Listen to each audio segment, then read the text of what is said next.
I used to find solace in the quiet corners of the old university library, where the whispers of turning pages and hushed conversations were nothing more than a comforting background hum. But one late evening, as the shadows stretched long across the aisles, the whispers took on a sinister clarity.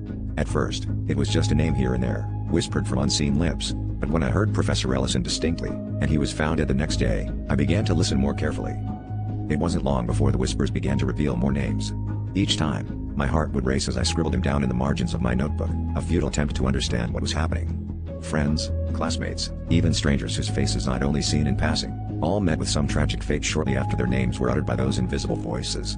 My nights became sleepless, haunted by the anticipation of the next whisper, the next death. Desperate for answers, I spent more and more time in the library, searching for the source of the whispers. The air grew colder, and the shadows darker, as if the very building was alive, feeding on my dread. One evening, as I sifted through dusty tomes in the deepest recesses of the library, the whispers converged into a single, chilling phrase: "The listener will join us." My blood ran cold.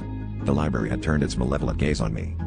In a panic, I fled the library, the whispers trailing behind me like a sinister echo. But even in the safety of my home, their warnings followed me, growing louder and more insistent.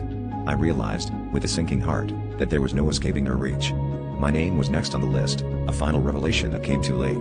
Now, as I record this story, I can hear the whispers closing in, ready to claim another's soul. If you're reading this, beware the whispers in the library. They know more than secrets, and they have an insidious plan for those who listen.